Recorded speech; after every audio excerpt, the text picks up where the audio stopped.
ఓం నమో వెంకటేశాయ.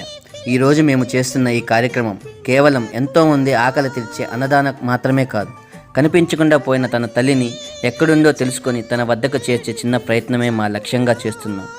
విడిపోయిన ఆ తల్లి బిడ్డలను తిరిగి కలుసుకోవాలని మనస్ఫూర్తిగా ప్రార్థిస్తూ మీ మాతృశ్య సేవా సమితి.